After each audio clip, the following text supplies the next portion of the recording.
from destroying one of the first fake gurus on YouTube. He's leasing this property because he's uplifting those around him, helping everyone that he can through this. And he stays flexible, of course. He's not married to this home. If he wants to, he can go get a $200 million lease on my butthole. He's got so many options.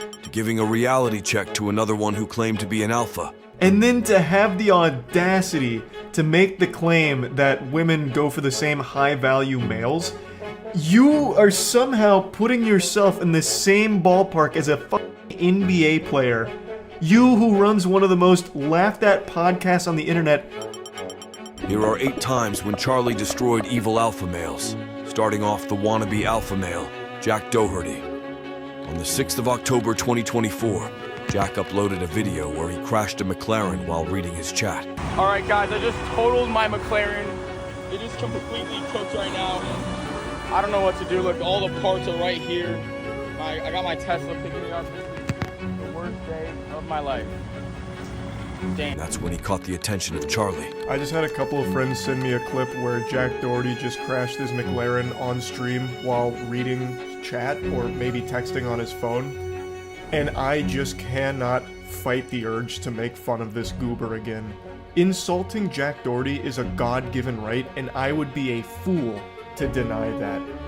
I can't resist. It's like trying to hold in a sneeze. I just have to let it out. I have to clown on Jack Doherty. The most punchable face on the planet here belongs to our protagonist, Jack.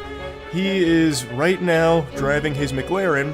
We're locked in here! This is clearly a case of Jack Doherty not paying any attention, leading to his car hydroplaning. Now, I know hydroplaning can happen to even the best drivers, which Jack Doherty is not. He is looking at his phone numerous times. We have the cameraman who's filming this like Cloverfield, and actually did a really good job of like showing us the monster. Every time we see him, it's like he's been hypnotized by his phone. He's like in a trance. He's a zombie behind the wheel. He was never paying attention to the road, even though it's raining out. And then he had the chutzpah to step on the gas. You can like hear him accelerate. And he's barely even lucid right now because he's too distracted by his phone, and that leads to it hydroplaning. Holy shit. Holy fucking shit. Oh, Michael. Charlie also broke down Jack's antics, calling him out for his cringe-worthy content strategy to film the incident. Are you okay? Holy fuck. Oh my god, bro. There's no fucking... Michael, here. Michael. Do you have your film on that phone too? His friend is clearly injured, bleeding from his head. He is fucking leaking. And Jack Doherty doesn't give a shit. He hands him the phone to keep filming for stream and then tells him to film on an additional phone as well to get multiple angles, I guess. He was trying to make like a 360-degree video out of it. I have no clue. Michael, shake it off for a second. Look, I know you might have a concussion. I know you're bleeding all over the place. But you have to remember, we're in the middle of content right now. So I'm gonna need you to get your act together, rub some dirt in it, and double fist these phones and film me, okay? I'm the superstar here. Charlie highlighted how Jack was not only a cringe content creator, but also a bad friend. Could have been so much worse. If the front of the car didn't completely disintegrate and absorb the impact, their bodies would have had to take that impact. And if that happens, they likely wouldn't have been walking away from this. You hit your head hard, bro. I just remember, like, after it, just panicking. Both the windows breaking. I know the smoke was... Dude, that guy... Did you see me kick out the window? Who? Did you see me kick out the That window? was you? Yeah. Dude, and then someone, I think, ripped the other window out. I was, like, trying to figure out how to do it. You were, like, banging your elbow on it. I know, I punched it. Dude, you were going crazy. W. Michael David. But, like, that was so scary. It smoked up so fast. Like, how did that happen? Dude, I don't know. Bro, if you think I've had a full tank of gas, like, we would have been exploded. Dude, I don't even know. Because my tank was empty. Like, it literally was at, like, 20 miles left. And then also, on top of that, we crashed, like, 42 miles per hour. I know, we weren't even going fast. At all. I mean, the last clip we saw, the speedometer, was this. And also notice how he's looking at the chat on his phone and not the road. No! No! No! Jack also decided to strip his shirt off in the middle of the road for the content, and Charlie wasn't letting him live it down anytime soon. They want me to be back. They don't want me to be here. For some reason that not even science can explain, Jack Doherty takes this as an opportunity to bust out the pepperonis here and get his shirt off. I don't understand why he likes to be shirtless so much when he has a body that's built like a bag of milk. I thought for like a split second maybe the medical personnel asked him to do that so they could check him for like abrasions or anything like that. But I don't think they did, because he did that like in the middle of a conversation with the authorities. And he does get into like the back of an ambulance to get examined, but from what I can hear and what I can tell, they never asked him to take his shirt off. Plus, they probably would have done that in the ambulance as opposed to just on the road. This wasn't the first time Jack pulled something wild. He's always uploading such videos. Recently, he even jumped off a bridge for the content and uploaded a video with a caption: "Should I jump off another bridge on stream today?" on Twitter. Texting while driving, in the rain, on the highway, in a supercar, literally asking for an accident. The thing that makes Jack so obnoxious is that he has literally no redeeming qualities. Everything he does is either annoying or bragging. There's no respect or anything. The biggest thing I've learned throughout all this goofy prankster drama over the years is to never ever trust a 24-year-old guy with a broccoli-style haircut. But this wasn't as bad as the time Charlie exposed one of the OG fake gurus on YouTube. If you've been on YouTube for a long time, you'll definitely recognize this video. Here in my garage, just bought this new Lamborghini here. It's fun to drive up here in the Hollywood Hills. But you know what I like a lot more than materialistic things? Knowledge. In fact, I'm a lot more proud of these 7 new bookshelves that I had to get installed to hold 2,000 new books that I bought. Ty Lopez is arguably the most iconic scammer in YouTube history. He's the mastermind behind the classic "here in my garage, just bought this Lamborghini" clip. Throughout the years, no name has commanded less respect than Ty Lopez. He is just a clown people shoot spitballs at. He is just like the communal piñata that people used to love to take shots at, like a little punching bag. And it was always good fun because he's a piece of shit. He is literally a scammer. And not many people know this, but he's actually still around. This cockroach has persisted, and he still posts videos and still tries to sell courses and seminars. Charlie kicked things off with Ty's latest videos, where he bragged about leasing a $100 million mansion instead of actually buying it. A tour of his $100 million mansion. Except it's not his mansion, he's leasing it. And he's not trying to hide that fact either. He wears it proudly on his sleeve and spends 17 minutes coping trying to convince his audience that leasing a $100 million property is actually a galaxy brain, giga chad financial decision, and tries to convince them that leasing is better than buying in a lot of cases. So, let me give you the reasons why I just leased this $100 million house in Beverly Hills. Why would I lease this for a year? Is that crazy? It's beyond crazy. It's plain brain dead. This is plus ultra moron shit here. Leasing a $100 million property, and trying to posture it as a good thing and a smart financial decision, that is baffling. Now I know Ty Lopez is just a complete fake person. Like, he even moves around like an NPC out of GTA, like some kind of character you'd find on the street that's like falling over or getting bullied by someone. But like this, it's become his whole persona. In fact, one of the most common aspects of Ty's content is him bragging about owning farmlands. Ty loves to go on and on about the farms that he owns, and I'm confident he's never stepped foot on them for even a second past the initial handshake of purchasing it. If that's even a true story, it's impossible to know with Ty Lopez, but if he did own farms, you bet your sweet bippy he'd say, "Ew, yucky, smelly animals," and run away. To tie it all back to Ty's 10 commandments here of leasing, I'm gonna go ahead and poke some holes into that theory here. There are things you should buy, and there are things you should lease in some cases. You know what one thing you should never lease is? A $100 million mansion, no matter how well off you are. I don't even understand this from a conceptual standpoint, because this just looks pathetic. It looks weak. Charlie also speculated that Ty probably didn't even lease the mansion. He just borrowed it for the video. A mansion does none of those things, except fuck you in the face. Like, I understand that this is all for show. I think there's a very real chance he's not even leasing this property, and I'll get into that in a moment. As he's doing the walkthrough, this place is more barren and empty than my fucking 16th birthday party. Like, I don't think he even leased it. I think he asked the realtor if he can just film a video in there so he could promote his seminars. The only reason he's at this property and making this video is to try and push gullible fools into purchasing his courses and attending his seminars and that kind of fucking nonsense just to keep exploiting people. In the end, Charlie called Ty's success story just a delusion. Of course, no, absolutely, Ty. He's just a real adventurous soul, and he doesn't like to be tied down by like a family or anything. He likes to do it alone. He prefers to be alone. It's his choice. Don't be afraid to lease. As I told you at the beginning, what Felix Dennis said about the 3 Fs. So don't listen. People are financially illiterate. They're like, oh, if you didn't buy it, that's something wrong. Do the cost-benefit analysis. Sometimes it makes sense to buy. Sometimes it makes sense to lease. If you know you want to be there for a long time, like farms for me. Not a single convincing argument in favor of leasing over buying presented throughout this entire video. Because, bare necessities. The core is that it's stupid to lease a $100 million mansion under any circumstances. It's an open house. Those random ropes and barriers are to tell the public areas that are not for access. This dude has not leased the property at all. Ty Lopez sounds like he's trying to convince himself that he didn't just scam himself. It's like listening to a toddler go on about his Lego house. But there's another category of creators that Charlie hates more than scammers, and that is annoying pranksters.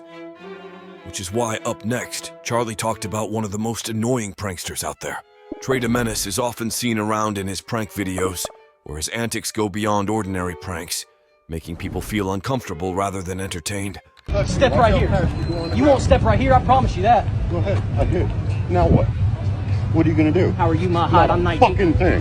Hey, you better keep it moving, brother. Due to these viral prank videos, he has gained over 60K subscribers on YouTube. And that's when some of his viral videos catapulted him into a Charlie video. The only thing more pathetic than an internet prankster is nothing. These degenerate worms whose entire existence revolves around making strangers' lives worse in public so that they can film it and post it online for content are actually the most embarrassing thing humanity has ever produced. And I've mentioned this before, but I actually think making fun of pranksters is an important public service to try and deter other youngsters from growing up to be this kind of failure of a person. Charlie also gave Trey a reality check about how his pranks were based on cheap tricks and reacted to one of his pranks. And the only thing he has to show for it is a few arrests and a community of children that just shoot spitballs and make fun of him like a bad birthday party clown. So I'm not going to tell you his name. His name's not important. Don't go out of your way to find and harass him. Don't give him any kind of engagement off of it. I just think he is another great example of the brain rot that's really infested the youth these days here. When I hop up this counter and break that camera, you gonna be mad. So stop fucking recording me, though. Make my milkshake and chill out. I'm not making nothing. You're not making nothing? I'm not making nothing. Dude, you heard how she talked to me? I swear that I'm not making nothing. Make- Fuck out of here. All y'all. Hey! Inside? I'm not making nothing. You wanna send here? Send it. We're not just serving y'all. Fuck out of here. Here! I'll go back there myself and make a damn milkshake, motherfucker. Over here? I swear to God, shit out of you. Dude, get the hell out of here. Get the fuck out of here, I said. Dude! Make me, Mr. Sir! Make me! We gotta go. Let's go. Let's get the fuck out of here. Ah, yes, the classic prank. Harass customer service employees and be an insufferable asshole. So, this is how I found his content, and it turns out, this is all he does. His entire existence is like this perpetual miasma of misery that haunts his community, where he and the after-school cringe club latch onto his ass to suckle a bit of clout out of it, get together, and just make complete strangers' days worse. And then he films it and proudly posts it online. And I do mean proud. This is his pride and joy. Every time he gets arrested, he wears it like a Boy Scout badge of honor. Charlie also highlighted how these pranks were being portrayed, compared to what actually happened. Now, you may have noticed a lot of cuts in this, and that's because, of course, they leave out the context that led to this escalation and exactly what happened here to get to this point. But the manager has spoke up about this situation afterwards. And I almost can't help but appreciate the delusion from the prankster and his friends to think that somehow they look tough here or look cool. It turns out the manager was the real menace in this situation. Because in this situation, the manager is the biggest W by far. The manager stood his ground, handled everything really well, I thought, and wasn't afraid to, challenge them if this guy really did follow through on his threat to go back there. And if the goof troop really did jump over that counter and attack or do anything stupid like that, they would have 100% ended up on the fuck around and find out matrix, because it turns out the manager is an actual trained fighter. So there's no doubt in my mind he would have beat all their asses, steamed their ham thoroughly. Explain to me, like, what happened before, because that's the problem with these things. They don't show you before. Yeah. They just show her flipping out. Calm down, you know, I was trying to solve the issue calmly. Like, the girls started, you know, getting, like, you know, mad at them, and they were getting mad at them, and I was like, you know what, let me make this shake and let them get out of here so we can avoid the trouble. Well, like, at a certain point, I was like, no, I'm not taking this shit no more. Yeah. So I was like, here's your money, get the hell out of here. Yeah. And then when he said like, he was gonna come over the counter. I was like, you come over here, I'll beat the shit out of you. If you're a man, come over this counter. He actually went to my wife's job too, to Home Depot, and did the same thing. He went to their break room. That's what he does. He went all the way in the break room? Yes, in the break room. Dude, he's gonna get... Dude. No, he got arrested like maybe 7 times. This guy's crazy. What? What? You guys all walk away. We didn't even do nothing. Wow, bro. Yup. Every time this asshole gets arrested, it's like the happiest moment of his life. It's like Christmas morning every single time he finds himself in a pair of handcuffs, because he's so delusional that he believes that that's going to help the content blow up or help him go viral, and it hasn't. It doesn't, and hopefully it never will. So he just keeps doing these extremely stupid stunts, calling them pranks, harassing just normal people in the world, eventually gets the cops called on him, and then him and his friends are like, oh, I can't believe it. This dude is what happens when kids are never taught that the world, in fact, does not revolve around them. Whenever I feel like I'm a failure, I remember people like these guys and realize I'm not so bad. Everyone deserves a manager like that. Give this dude a raise. If you thought calling yourself a menace was bad, up next we've got someone who actually claims that they're an alpha male. The Fresh and Fit podcast is a self-proclaimed hub for high-value men. They have over 1.57 million subscribers on YouTube. But as their content got edgier, it caught the attention of Charlie. Anyway, this is the Fresh and Fit podcast. The entire purpose of this show is to bring women on to insult and belittle them to their face, while also preaching that men should have the right to cheat on their significant other as many times as they want, whereas their significant other isn't even allowed to look at other men. They have to go in public with like fucking horse blinders on, and if they even so much as glance at a dude, you need to kick them to the streets immediately because they're a fucking disgusting, worthless whore. It's a lot of horrible, abhorrent shit that they talk about, and I'm sure you've heard of them or seen them before because they've had so many viral clips over the last year of them getting dunked on by their guests they bring on. Here's what a typical conversation looks like on their podcast. Because you're speaking with a lot of emotion right now, and to be honest, you're not really making a point. I said at the top, men and women, it's a delicate dance between the two genders to get what they want, correct? I said men want sex, women want resources, attention, money, time, whatever it is from a man. It changes per girl. Some girls want money, some girls want attention, some girls want time, or some girls want a hot guy, whatever it is. But there's a multivariate requirement from women of what they want. And men typically it's just sex. So in that regards of intersexual dynamics between men and women, I'm saying you're not special because you're like every other girl. But Charlie wasn't buying their high-value male personas. I'm pretty sure the two of them have a humiliation fetish, which is the reason they keep this show running. But they're also kind of like the Voldemort of YouTube, at least they were for a little bit. They used to copyright claim and copyright strike anyone that would make fun of them or joke about them, saying that it was damaging their brand or making them look silly. Even though they themselves are the clowns in their own circus, they're making themselves look fucking stupid. They never actually won any of their strikes or claims or anything like that. They all got overturned. But still just absolutely cowardly pussy behavior from people that claim to be alpha males. It's one of the most delusional things I've ever seen from a YouTube channel. It's one of the hosts that is telling a story that is completely made up, just obviously fiction. He is literally making up fanfic on par with My Immortal in a way that makes him look like he constantly fucks. Even though I'm pretty convinced that the shorter guy here is a virgin, yet he still makes these crazy claims and stories like the one I'm about to show you. Charlie went on to talk about their infamous 3 women in 1 day story. Alright guys, so you heard my L's, marrying a single mom, getting left out in the cold, basically in the car, never came downstairs. But today we're gonna talk about my W in terms of having 3 women in 1 day. Let me stop you right there. I already don't believe you. It's super hard to think that anything they say is real when they constantly make stupid fucking claims like this one. Not to mention they've both shown themselves to be frauds time and time again. You know, we're both triple-digit notch count. He's in the quadruples. There is no reality in the entirety of the fucking multiverse where this man has slept with one woman, let alone over 1,000 of them. Doctor Strange could peer into an endless multiverse and never find one where this guy has slept with 1,000 women. There's like 40 girls and like 5 guys. In my head, I'm like, yo, real talk, this is crazy. Like, I've never been at a party where there's been this much girls compared to guys. So I'm like, yo, how's this gonna work? He says to me, yo, come through, bro. So he's like, yo, pick 3 that you want, and I got you. I was like, 3 that I want? Is it like a buffet? It was so fictional that Charlie pointed out the sheer impossibility of their claims. But I was like, yo, this is crazy. Like, I had no idea what was going on. I was like, yo, this is too much for me. But far be it from me to question the math here, but it would have been a foursome, not a threesome. Unless, of course, the 3 girls fucked each other and then told you to just go far away from them, like hide in the bathroom or something, which I imagine would have happened. Also, he speaks fondly of this event, but I imagine this was one of the worst days of all 3 of those women's lives. Assuming, of course, this story is real, which it's not. Charlie had enough of his lies and called the podcast a nothing burger. What an incredible story. I can't wait for the sequel. Fresh and fit in the goblet of fucking. I don't even understand the title of this video anymore. It's Pull Girls Easily, but it doesn't seem like there was anything easy about this. He met someone that claimed to be an NBA player that invited him to a mansion and then assigned 3 women to fuck him. Like, that's not exactly a lesson that can translate to most people. Of course, it's all made up and shit, but the takeaway here is basically nothing.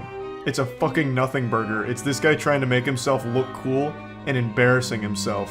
Fresh sounds like a middle schooler claiming he touched a boob. Imagine building your entire persona around whether or not you can get laid, and then thinking that makes you a high-value man. Up next, we've got someone who, well, I guess it's better if I just show you. You guys, me personally, I'm a people person. I'm very social. That's why I'm good at social media. That's why I have a massive team of people. But, I hate people's fucking habits. I hate motherfuckers' habits with a passion. Here, I'll check this out when I fill up my water and take a piss. I love the quote on that. I'll smack you, tit boy. What does that mean? There's a lot of layers in that onion to peel apart. Let's see what this is. I don't know who Wes Watson is, but I'm very curious to see what he does to tit boy. Charlie quickly caught his lie of no drugs. That means no drugs, no alcohol, no bullshit. Don't have to hide behind nothing. I mean, what's rich? I mean, you get to do what the fuck you want. I don't... Is this Wes Watson? Is this the right guy? Let me see. Or is this tit boy? Who's who here? Okay, that is Wes Watson. Didn't he just say no drugs? Brother, gear is a drug too, you know that, right? No drugs, except for the ones I do. No vices, except for the ones I do.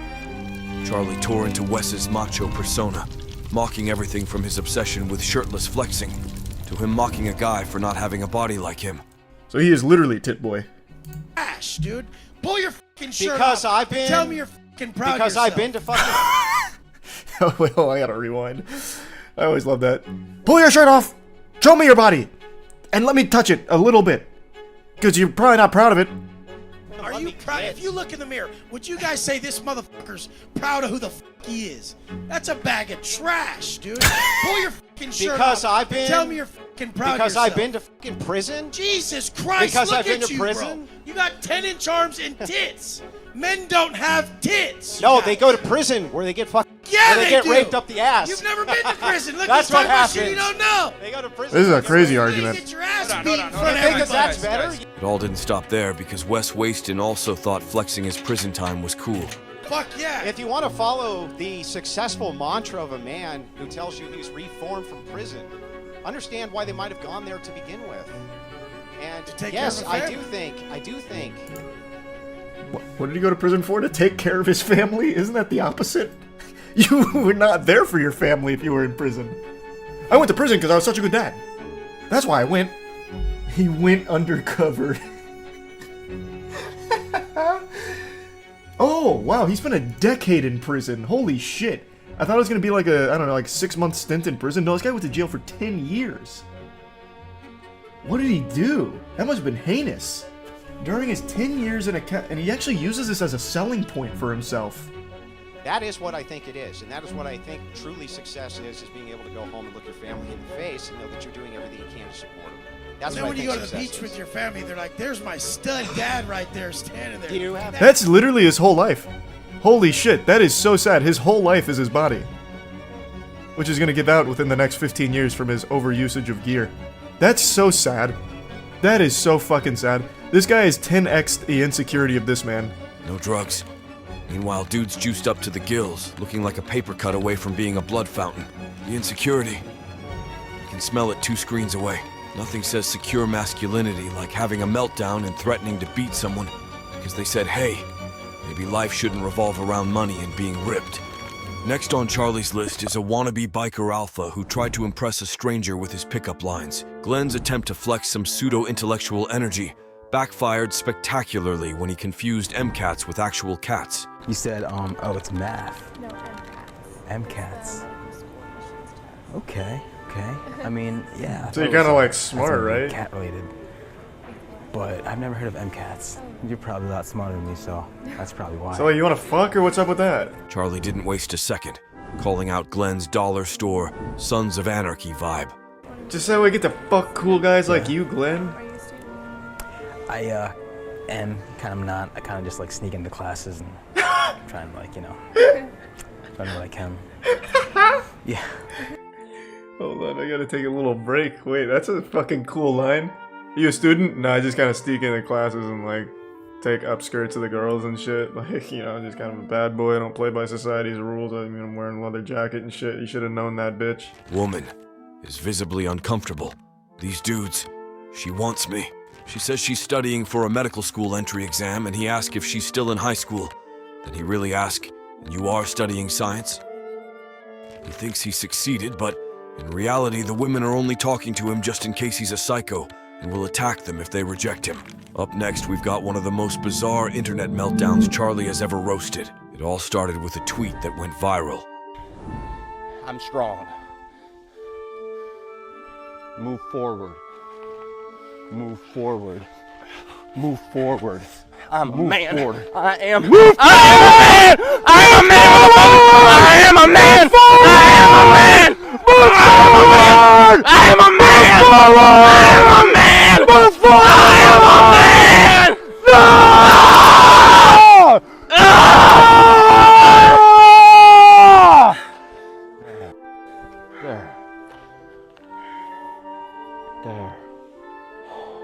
There. There is no demographic more lucrative than insecure, lonely men, desperate to prove that they can be the alpha male they were destined to become. So we've been seeing a lot of these alpha male boot camps spring up rapidly like weeds in a garden, and I've already covered one of these programs extensively. However, I just found a new one that is equally as embarrassing that I have to just point, laugh, and shoot spitballs at.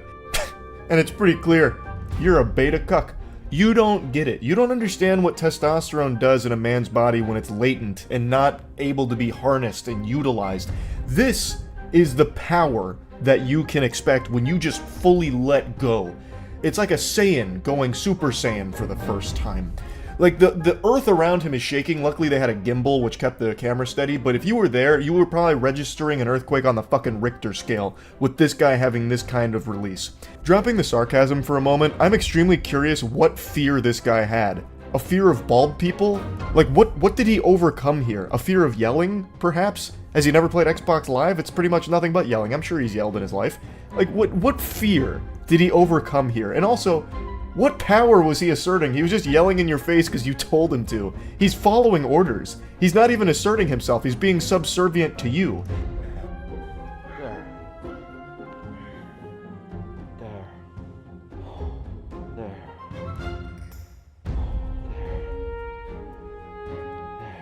The caption on the video was correct though. You won't believe what happens at the end. The two share a passionate kiss and make love by candleside. So he's now in this like refractory period, I suppose, where he's overexerted himself. He is overrun with emotion because he allowed himself to let go and assert himself. So, yeah, now he's on cooldown. He blew his load, he used his ultimate, so now it's recharging, and he's being coddled by the instructor. When a man taps into his power, a grieving process happens. This is a natural release of the old self. And the new self is 10 times more pathetic and 5 times as broke, since you're thousands of dollars in the shitter for this worthless experience, this worthless 3-day camp that you've attended here. At the end of the day, it was just a wacky marketing tactic.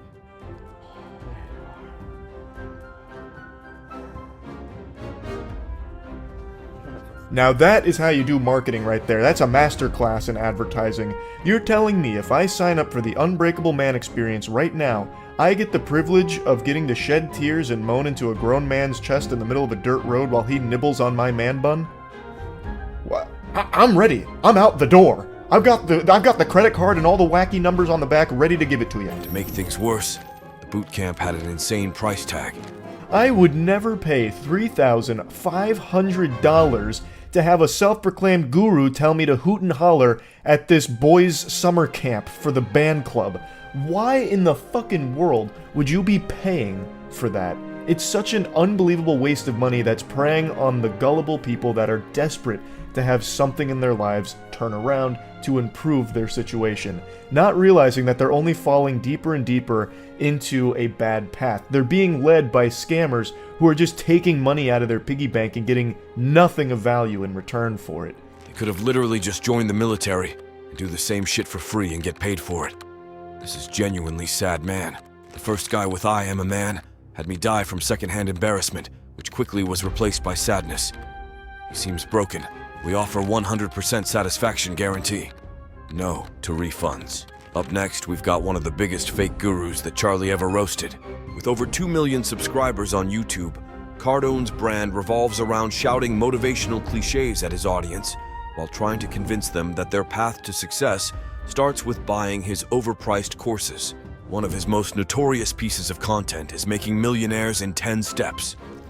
Naturally, Charlie wasn't going to let him get away with talking nonsense. I love TikTok finance gurus. It's this beautiful cornucopia of cringe, where they offer some of the worst advice you'll ever hear. Sometimes it's even just blatant to try and make you lose as much money as possible. Other times it's to promote some kind of scam where you pay them for mumbo jumbo. That one always just blows my mind because you are actually failing step 1 of being more financially independent by just wasting money on a guy who is actually just using you as a little piggy bank to exploit by telling you things that you want to hear, whispering sweet nothings into your ear that are going to do nothing but have you keep paying him so you can keep suckling on his bosom of nonsense. He pointed out how Cardone's advice is often extremely unrealistic. Today I want to focus on an outrageously stupid lesson that a finance guru tried to teach recently. This comes from Grant Cardone, whom I'm not overly familiar with. I've seen a couple of his seminars because he always gets clowned on pretty much any time he opens his mouth. I'll go ahead and show you his most infamous clip from 2 years ago. If I made $400 grand a year, I would be embarrassed with myself as a husband, a father, basically as a human being. 400 grand. How do you make sense of $35,000 a month? You guys haven't done the math. You have not done the math because you cannot live on 400 grand a year. Now, I'm not dumb enough to think that he really believes that. This is one of those tough love approaches that a lot of gurus take because for some reason, some desperate men have like a humiliation kink where they want to be like talked down to and belittled. Like, you should be embarrassed as a man if you're not making 400 grand a year. Like, yeah, you're right, Grant, I really should be. Yeah, come on, keep telling me how fucking naughty I am for not making that much money. So he's just going through this grifting where it's like, if you're not making 400 grand a year, you're subhuman, you're a worm, you're pathetic, you make me sick. One of you come up here so I can beat your ass for not making 400 grand actually, please. But the biggest Grant Cardone moment that stood out to Charlie was this. Every 15-year-old kid should be doing this right now. If you're getting an allowance of $300 a month, buy a piece of real estate that pays you $30 a month. Only use the 30, don't touch the 300. But how would a young, normal person get money? Allowance, side jobs, side hustles. I was 14 years old. I was working every weekend. I was mowing lawns, doing whatever I could to get some extra money. $300 allowance? I grew up working with the family farm and got paid with dinner. You just blow in from Stupid Town? It's actually impressive just how much dog shit he was able to fit in only 20 seconds. That is an achievement, that he was able to drivel out so much trash in only 20 seconds. There's like a million things you can point out as being just blatantly wrong here. Do you think that's normal? Do you think that that's the normal allowance that a child would get from their family? That is an absurdly high allowance. At that point, your family's already pretty well off. If you're getting $300 a month as a 15-year-old, why don't you just call over your butler Jeeves and ask him to grab a couple gold bricks out of the family safe? Then you've already succeeded as a millionaire. You don't even need Grant Cardone's advice on how to accomplish it. Let's just say somehow you had that. Grant, as a 15-year-old, how are you going to start investing in real estate with $300 a month? You're never going to get approved for a loan as a 15-year-old that is getting $300 a month as an allowance. It's not even tied to a fucking job. So good luck finding any reputable place that's going to give you a loan for real estate. You are also 15 years old, so you can't even legally purchase real estate without someone co-signing with you.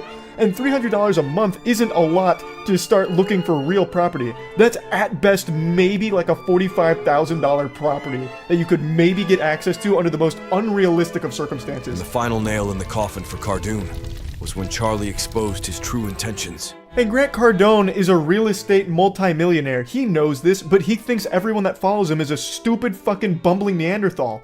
And he might be right, I guess, if anyone actually thinks this is legitimate advice that he spouts out of his fucking mouth. This is so foul. It's so wrong. It's unbelievable. This entire page, Grant Cardone's entire online career is built around selling this kind of nonsensical idea. Oh, it's so easy, everyone can be rich, just give me money and I'll unlock the secrets for you. And then the secret is basically, hey, don't be poor. Invest in real estate at 15 years old with your $300 a month allowance. What, you guys weren't doing that already? It's so easy, come on. TikTok is probably the worst place to get advice about life, bro. Assuming teenagers are getting $300 a month from their parents as allowance is about the most rich person thing I've heard. My allowance was the roof over my head. Because of just his deluded mindset and straight-up scammy advice, Grant Cardone is truly one of the most evil, self-proclaimed alpha males that Charlie has ever destroyed.